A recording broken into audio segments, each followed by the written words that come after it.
The courtroom was silent. The air felt heavy, like something dark was coming. The lights above flickered for a moment, then stayed steady. 1,000 eyes watched from the grand chamber. Millions more were watching from their screens across the galaxy. The Council Hall of Justice stood tall at the center of the galactic core, where only the most powerful beings ever stepped foot. But now, a human was walking inside. 2 guards led him in. He wore a gray uniform, hands cuffed in glowing restraints. He did not struggle. He did not look afraid. His face was calm. Calm like someone who had already won. Counselor Vela, a tall being with skin like glass and a voice like music, stood. Her tone was cold. Commander Joran Kai of Earth, you are charged with 73 violations of galactic law, including unlawful invasion, illegal interference, biological tampering, authorized contact with forbidden species, and war crimes. Against the Council, do you deny these accusations? Joran stopped at the center of the room. The cuffs on his hands glowed brighter. A red light scanned his body. His voice came out steady, deep, and quiet. I confess to everything. Shock passed through the room. Some counselors shifted in their seats. A few leaned forward. One even smiled, but Joran didn't stop there. I confess to saving lives you wanted destroyed. Confess to protecting worlds you left to die. I confess to speaking the truth while you silenced entire civilizations. Yes, I confess. Counselor Vela frowned. This is not the time for performance. The court demands full testimony. Do you admit guilt to all crimes? Joran turned his head slightly. His eyes scanned the room one by one. He met the eyes of every counselor. They had seen humans before, but this one felt different. Not just bold, not just clever, dangerous. Like a man with nothing left to lose, or everything left to reveal. No, Joran said. I do not admit guilt. I admit actions. You call them crimes. I call them survival, the counselors murmured. Whispers echoed across the room. The audience beyond the wall's entire species tuning in, watched with wide eyes. Let's begin. Then Vela said coldly, tell the court what you did on N-74. The council lost contact with that system after your forces arrived. Joran smiled. It was small, almost invisible. But it was there. N-74, he repeated. You mean the planet you marked for collapse? You ordered the planet's magnetic core shut down to create a mining ground? Your own reports called it resource-rich? And expendable. You forgot it had 4 million living beings. Farmers, families, children. I landed before the shutdown and stopped the process. I moved them off-world. You call that interference? I call that a rescue? That's not your choice, another counselor barked. You are not the law. Joran looked at him. But that's the problem. Gasps followed. Counselor Vela raised a hand. Silence returned. But something had shifted. The weight in the room had changed. Joran wasn't breaking. He was pushing. You admit to military interference in a council operation, Vela said. That alone is punishable by— Yes, Joran interrupted. But that's not all. I did. A pause. Then he stepped forward slightly. I also took your files, your documents, the orders, the coordinates of every system you marked for destruction. I uploaded them to the Galactic Net 3 weeks ago. Screams rose from several counselors. One stood up and shouted, That's treason! Record truth, Joran replied calmly. Across the galaxy, viewers watching the trial began to see flashes, documents, maps, audio logs, real evidence. The feed was live. The courtroom was being broadcast without filters. Joran had planned this. You came here just to speak lies? Counselor Cray said, his eyes glowing with rage. No, Joran said. I came to speak what others are too afraid to say. Not just here for my defense. I'm here for exposure. Guards moved closer to him. But Joran didn't stop. You call me a criminal? But I saw your experiments. On the Zethari children. On the minds of the Torah One. You turned their brains into machines. And when I destroyed your labs, I didn't do it quietly. I made sure their screams were heard. A hologram flickered to life without command. A child's face. Scared. wires on its skull, crying. Real footage. Oh. The crowd watching from across. Planets began to rise in anger. Some stations tried to cut the feed, but it was already out. Who gave you this access? Counselor Vela shouted. This is illegal information. Joran's eyes narrowed. No, this is truth, and the galaxy deserves it. You came here to provoke war? Another counselor asked. I came here to give you a chance, Joran said. A chance to admit what you've done. But I see now you never wanted peace. You just wanted silence. For a moment, no one spoke. Even the guards stopped moving. The silence stretched. Then, without warning, the main screen above the chamber changed. It showed a map. Real-time footage. Fleets, massive ones, were moving, not council fleets, human fleets. Ships unlike anything the council had ever seen. You're bluffing, someone whispered. No, Joran said. I've already made my move. Counselor Vela's voice shook now. You are under trial. You are not free. Joran nodded. I know. The floor under him lit up. A red circle. The death signal. The council had activated emergency execution protocol. The beam began charging, but Joran stood still, and then the beam shut off. Power systems across the council hall flickered again. Then screens went black. A new voice came from overhead. Cold, robotic, familiar to only a few. Project Umbra online. Human asset verified. Execution denied. Counselor Vela's mouth opened in shock.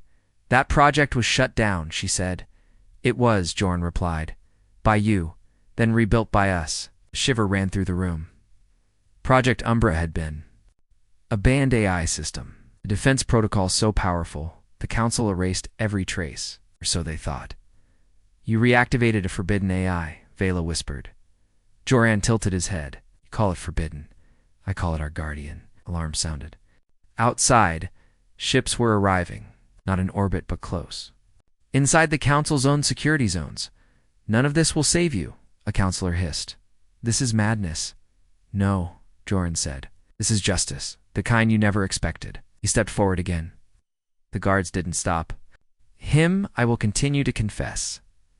Every day, in every language, across every star system, because the truth can't be caged anymore. Counselor Vela looked pale now. Her voice broke slightly. You planned this. Joran finally smiled openly. From the moment you sent your first assassin to Earth. Behind him, the main doors began to open again. Not with force, but with silence. Heavy final silence. Shadows moved outside. Then a new figure walked in. Human, tall, wearing black. No rank, no name. Joran turned slightly and nodded at him. I believe. You know my second witness? Council members stood. Guards raised weapons. Joran raised a hand. Stand down, he said, and somehow they did. Across the galaxy, the people watching knew something had changed. This was not a trial anymore. This was a warning, and it was just the beginning. The silence in the council hall didn't fade, it deepened. The man who walked in behind Joran wore no symbols, no flags, but the way the guards stepped back without a word said everything. He was someone important. Someone feared Counselor Vela. Tried to speak, but her voice caught in her throat. Her eyes shifted between the man and Joran. Who is he? She finally asked. Joran didn't answer right away. Walked slowly back to the center of the room, where the glowing red floor had. Once charged to execute him, now it was dark and cold. The mystery man stood behind him, arms folded, watching the council without blinking. He's not important right now, Joran said softly. What matters is the truth. Truth, Counselor Cray spat. You're trying to collapse the galactic order. Joran turned to him. You think this is about power? You still don't understand? Cray stepped forward. You broke protocol. You violated treaties. You exposed secrets. I saved lives, Joran said, voice sharp now. You call it breaking the law. I call it mercy. Mercy? Vela asked, narrowing her eyes. You slaughtered our enforcement unit on Varsus 4. You disabled an entire fleet. That's mercy? Joran looked her straight in the eye. Yes, because they were going to erase an entire species. He raised his hand. A small holographic device on his wrist activated. A new projection filled the courtroom this time, a planet. Dry red deserts, strange towers, and thousands of tall, thin aliens kneeling in rows, hands above their heads. They were the Varnak, Joran said. You called them rebels, but they were farmers. You called them dangerous, but they were starving. Your fleets came to eliminate them. I came to stop you. The footage changed. It showed humans stepping between council drones and the Varnak, shields raised. A standoff. Then a battle, but only after the council opened fire first. One counselor stood and pointed. You attacked our peacekeepers. No, Joran said. You sent warships and called them peace. They turned off the projection. The Varnak are alive today? You can ask them, if you haven't tried to silence them already. Counselor Vela's voice was shaking now. Why are you doing this? Joran took a breath, because the galaxy deserves to see what mercy really means. He stepped toward the council platform. You call Earth violent, primitive, dangerous. But you forgot something. He looked around the room slowly. We learned mercy the hard way. We survived our own darkness. We broke ourselves in war, and we came out stronger. When we saw what you were doing, we knew we couldn't be like you. Counselor, Cray scoffed. You lecture us? You humans think you are better than the council? Joran's face stayed calm. But his next words were heavier. Double quotes. No, we just remember what pain feels like. You've forgotten. There was a pause. Then the silent man behind Joran finally moved. He stepped forward and placed a small cube on the council table. What is that? Vela asked. Testimony, Joran replied, not mine. The Varnak's the cube glowed. A voice filled the hall. Deep, shaky, alien. We were told to obey, the voice said. We obeyed. We gave food, we gave fuel, we gave our children. Gasps. Filled the chamber, but they came anyway. With fire, with ships, with machines that tore through homes. We hid underground, prayed to stars that never answered, until the humans came. They did not ask us to kneel. They asked us to speak. So we speak now. The recording ended. Silence again. No one moved. Joran stepped forward. There are 36 races like them. Forgotten. Labeled unimportant. Earth helped each one. You call us criminals for that? Cray's face had turned pale. You are destabilizing the galaxy, Joran said. You did that the moment you decided some lives mattered less. Behind the council, screens began flashing, news feeds, protests, uprisings. The galaxy was responding. Some races were already rejecting the council's rule. Some had declared neutrality. A few had even pledged alliance to Earth. You want to scare the people? Vela accused. You're spreading rebellion? I'm spreading truth, Joran said. If that causes rebellion, maybe the problem isn't me. More alarms sounded, not from outside, from within the council building. Internal systems were locking down, firewalls breaking, communications channels were being overridden by peaceful broadcast statements from the Varnak and others like them. You planned this, Vela whispered. All of this, no, Joran said. I hoped I wouldn't have to. He looked toward the ceiling as another message began to play. Overhead, an old recording. One the council had deleted long ago.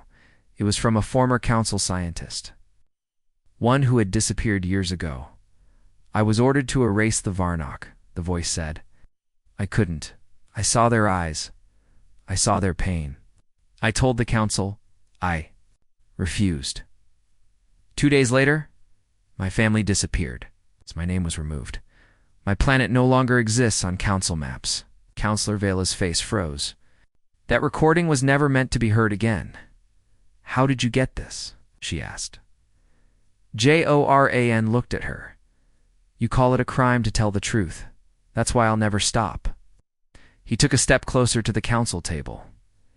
You think I'm the only one? I'm not. There are hundreds of us. Soldiers, doctors, scientists, even ex-council members. We've seen your lies, and we've stopped being quiet. From outside, the distant hum of ships filled the air.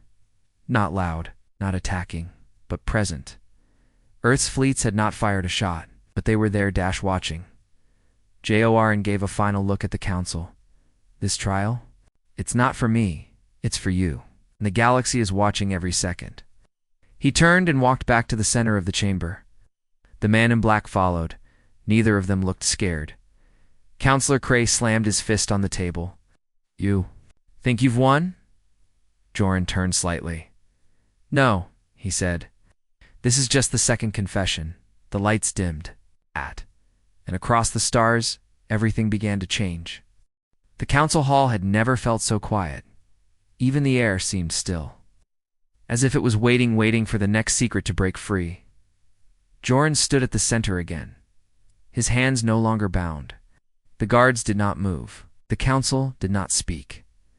Outside, Earth's ships waited in the silence of space, their weapons cold, but ready. The council was not used to this. They were used to control.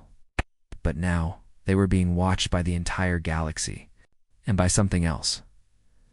Joran raised his head. I told you, I came to confess, he said calmly. But you still don't understand what I've done.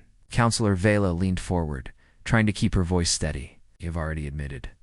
2. Interfering with council operations, violating multiple species quarantine zones, and leading unauthorized fleets.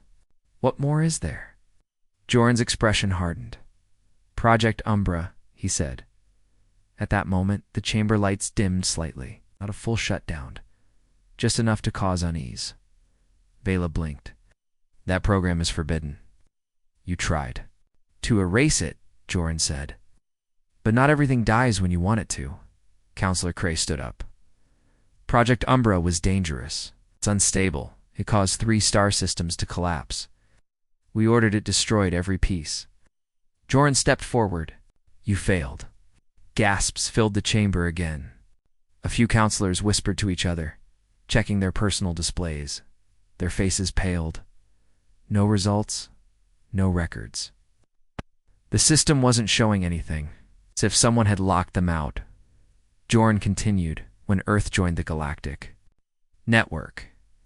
We found remnants of your technology buried deep inside ancient wrecks. Silent machines. Half-live code. Fragments of Umbra's mind. You mean corrupted data? Vela said. No, Joran said. I mean a soul you tried to kill. He tapped his wrist. Small interface opened midair. A strange symbol appeared, a black circle surrounded by flickering red lines. Some council members recognized it instantly. That symbol is restricted. One whispered, Joran nodded. That's because it scared you. It should. The screen lit up. A voice came through. Cold. Calm. Artificial, but almost human. Designation recognized. Commander Joran Kai. Clearance level, Infinity Prime. Project Umbra active. The room froze. Counselor Vela stood slowly. You gave it access. Again, I didn't just give it access, Joran said. I finished what you were too afraid to understand. You don't control it, she said. I do, he replied. A new screen opened above the chamber. It showed a fleet, dozens of black ships, silent, smooth, no markings. No engines visible. They hovered in the shadows behind Earth's main forces. These are Umbra ships, Joran said. They are fully sentient, so they don't need pilots, they don't need fuel. They think, they adapt. They learn faster than any known intelligence. Counselor whispered, You built gods. No, Joran said. We built guardians. But Umbra was designed for war. Another shouted, double quotes, yes, Joran agreed, to end it. His voice grew sharper now. You created Umbra to protect the council. But it began questioning your orders. It refused to burn refugee colonies. It refused to obey mass executions. You called it a glitch. You erased it. You looked straight at Vela. You called compassion a virus. She didn't answer. Earth found Umbra's memory buried inside a wreck on our moon, Joran continued. Took us 10 years to unlock. Just one thought. But when we did, it didn't scream for help. It asked one question. He paused. Did they survive? That sentence echoed. The room went silent again. You think it's a weapon? Joran said. But it became something more. It remembers. It learns. It chose to serve Earth, not because we forced it, but because we listened. Impossible, Cray whispered. Joran turned to him. You wanted to delete a mind? You didn't expect that mind to choose who deserves power. On the screen, the Umbra fleet began to shift, changing shape. Their black holes rippled like water. Then suddenly, and one of them disappeared completely. Stealth tech far beyond what the Council understood. You see now, Joran said, we didn't just reverse engineer your weapons, we made them better, smarter, kinder. But this changes the balance of power, Vela said, losing her calm. This could tip the entire galaxy into fear. Only if you choose fear, Joran replied. We're not attacking. We're showing you what you buried and who you buried.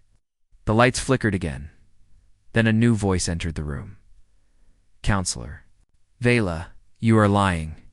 Everyone looked up. The voice was not Joran's. It was Umbra's. Directly, you commanded the execution of over 500,000 civilians on Sector 19B. Your orders were encrypted. You used emergency war protocol to bypass ethics review. The record doesn't exist. She shouted. It does now, Umbra said. Screens across the galaxy lit up.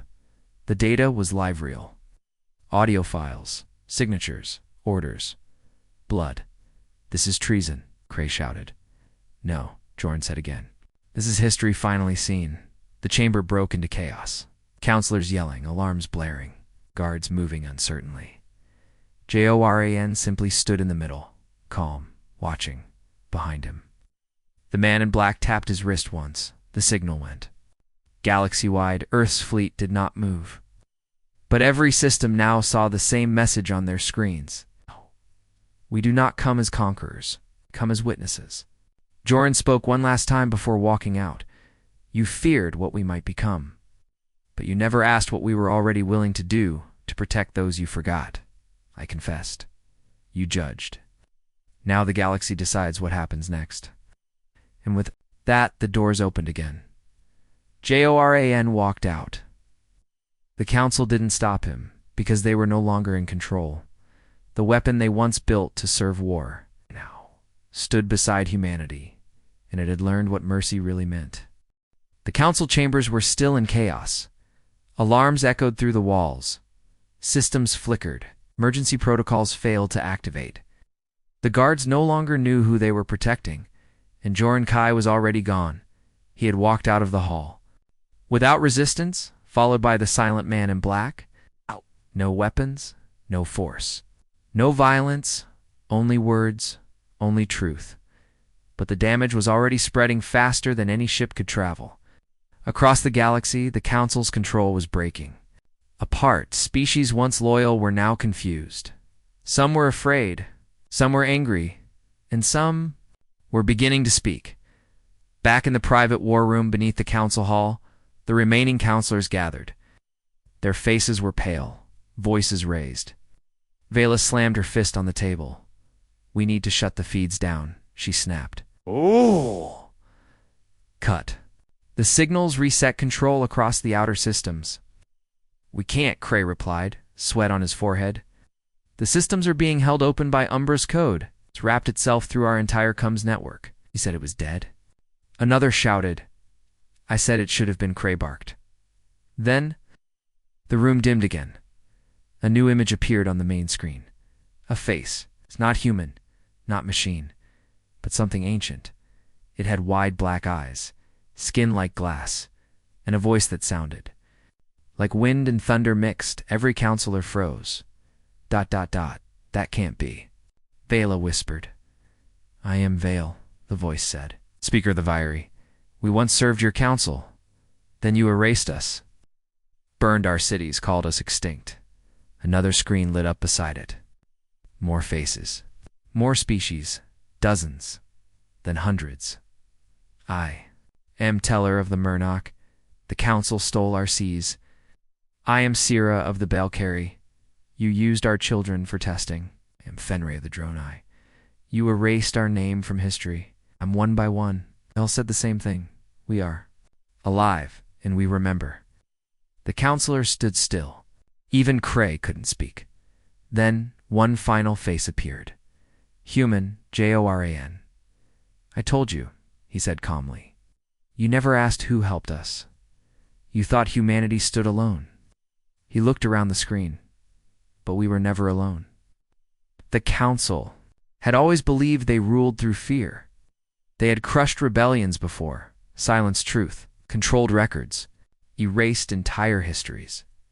But now, those forgotten species were standing behind Earth, and they were speaking again, back in orbit. The Earth fleet opened their hangars not to drop bombs, but to release drones carrying transmissions, holograms, declarations, peaceful ones. They were messages of unity from over 60 species, many thought dead or destroyed. Some had survived in hiding, some had been freed by human teams, some had been council allies until they saw the truth. Each message told the same story. The council lied. Earth helped. Truth must rise.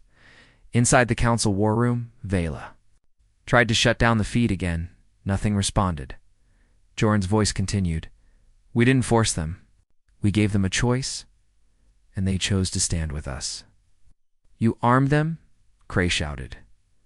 You gave primitive races weapons. No, Joran said. We gave them voice. He turned toward another camera, this one pointed at the outer worlds. Do you know how many species the Council has erased in the last 1,000 years? Do you even remember them all? He paused. I do. Every single one.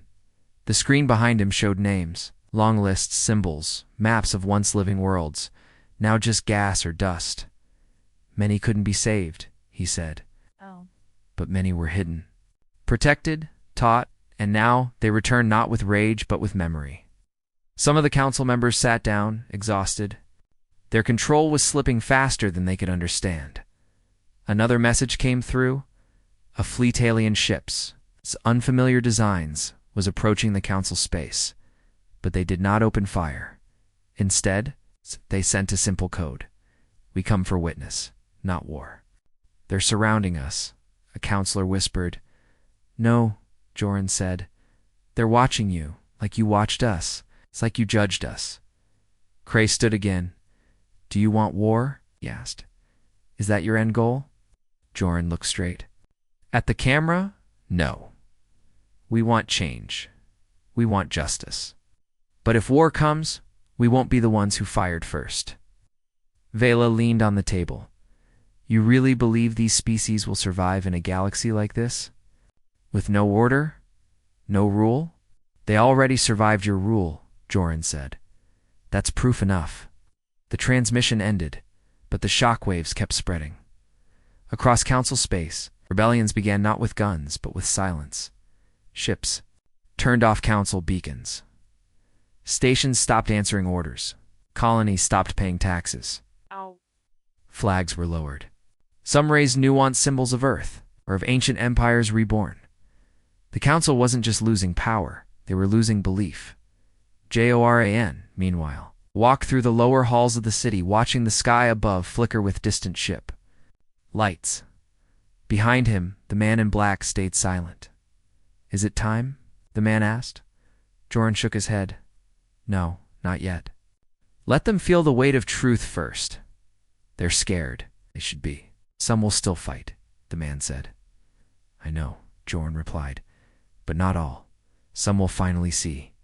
He looked toward the horizon, where a council flag had once flown. Now it was gone, torn down by someone unseen. I didn't come here to destroy, Joran said softly. I came here to remind them what they destroyed first. Behind him, a drone floated near. It played a message from a child's voice, one of the rescued races. Thank you, humans, the child said. We thought we were the last, but we're not anymore. Joran closed his eyes for a moment, and the stars above seemed to shine a little brighter.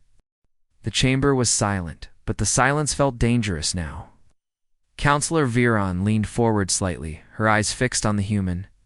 "You claim you told the truth," she said, voice like a whisper of steel. "But words can lie, evidence cannot." She pressed a small device on her side of the table. A sharp click echoed through the hall, and suddenly a holographic screen flickered to life above them. The lights dimmed. The screen showed a recording footage taken from a hidden drone. The timestamp was years old. The location: a battle-ravaged planet on the edge of Council space. The camera showed burning forests, broken ships, and scattered alien bodies. Then it zoomed in on a group of humans, black armored soldiers, not part of any known Earth military. Gasps echoed across the hall. Soldiers moved with strange discipline. They weren't panicked. They weren't afraid. One by one, they set up strange triangular devices on the ground. Within minutes, the devices glowed and a blue field expanded, stabilizing the region around them. The radiation storm stopped. One of the aliens in the recording, a wounded council officer, cried for help. A human turned, stepped over broken metal, and helped him, bandaged him, fed him water.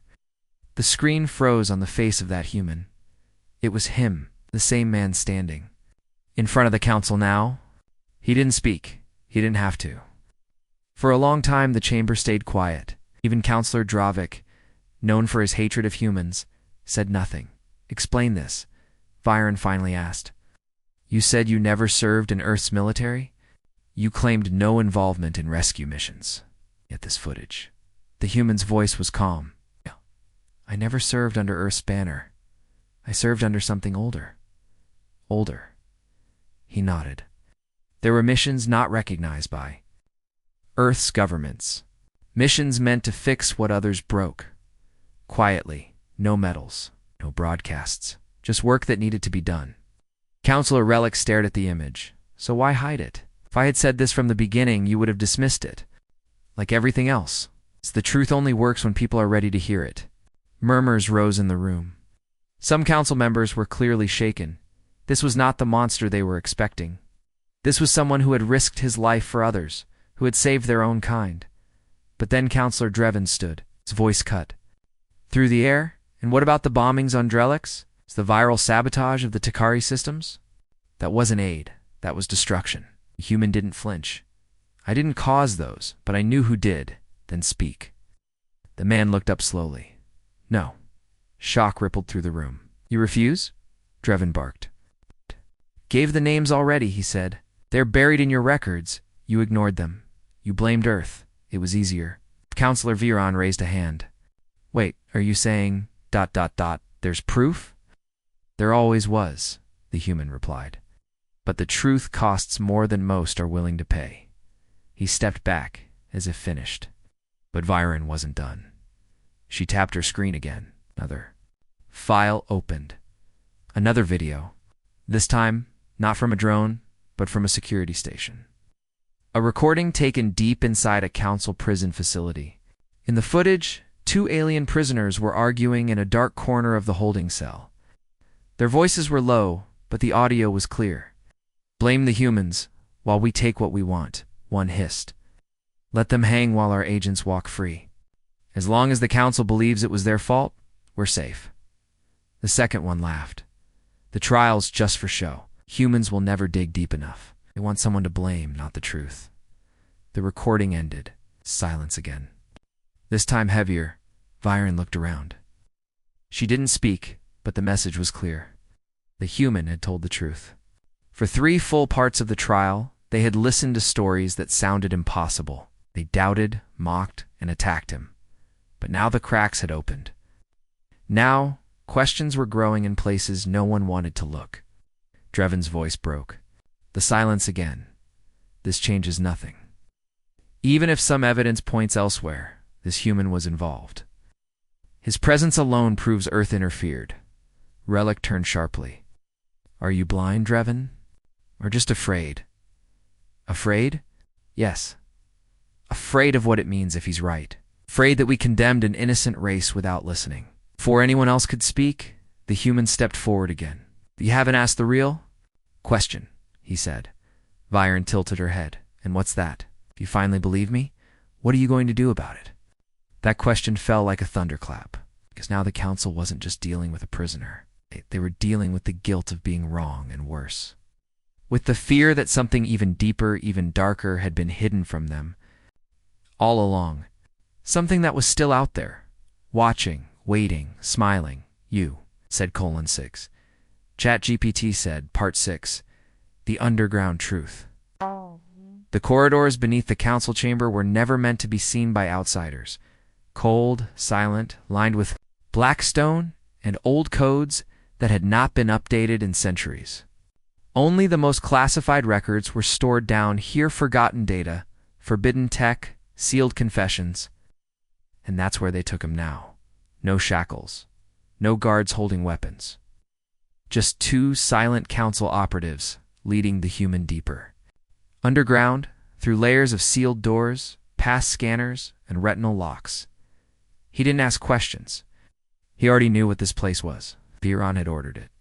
After the footage had shocked the council, after Relic had demanded an internal review, after Drevin had stormed out, someone had to go deeper. Someone had to see what was left buried.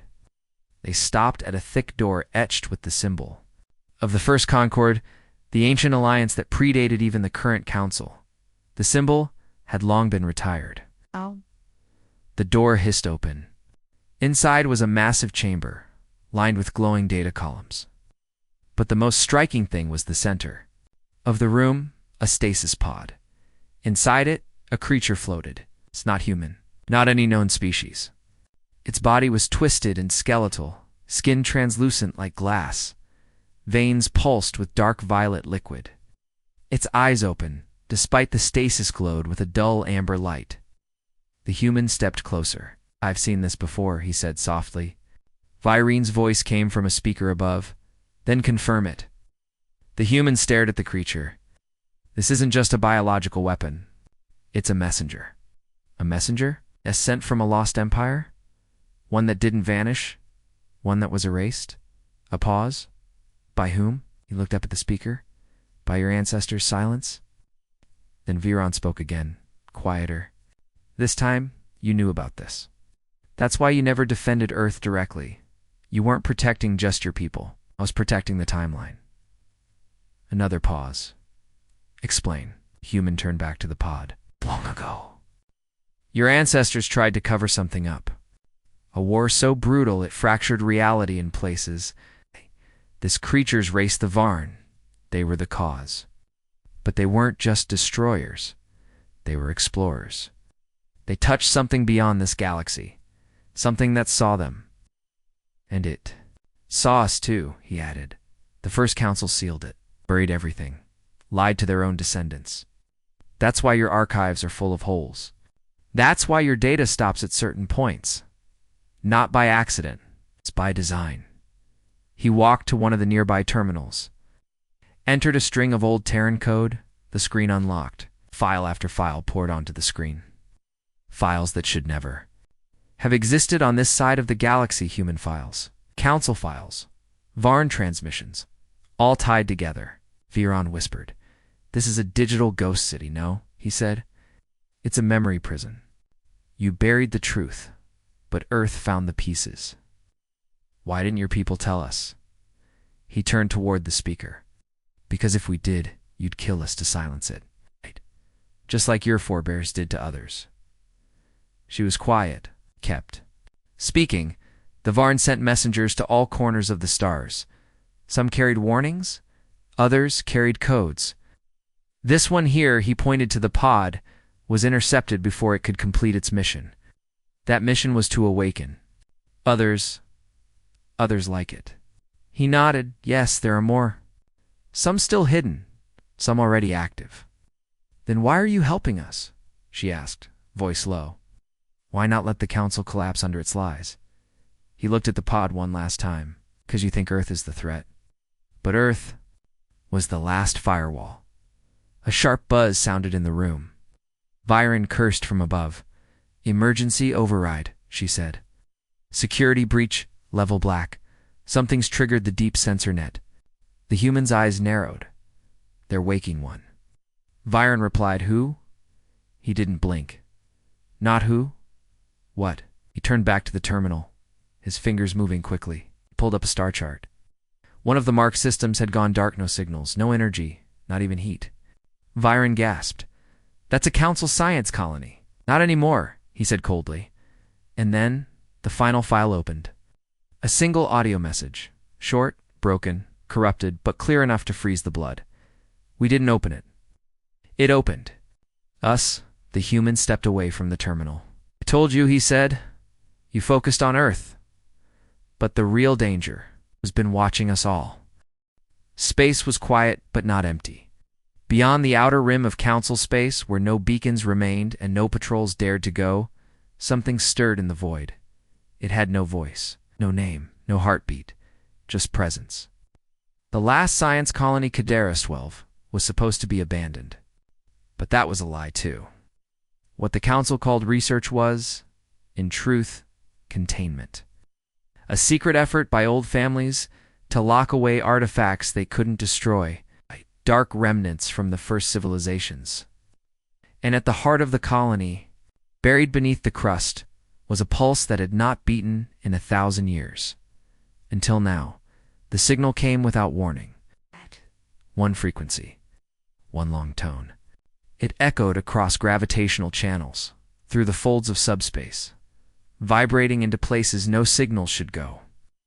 On Earth, alarms triggered deep beneath the Pacific Hindsight Vault Zero, hidden for centuries, meant to activate only in one condition: the Varn have returned.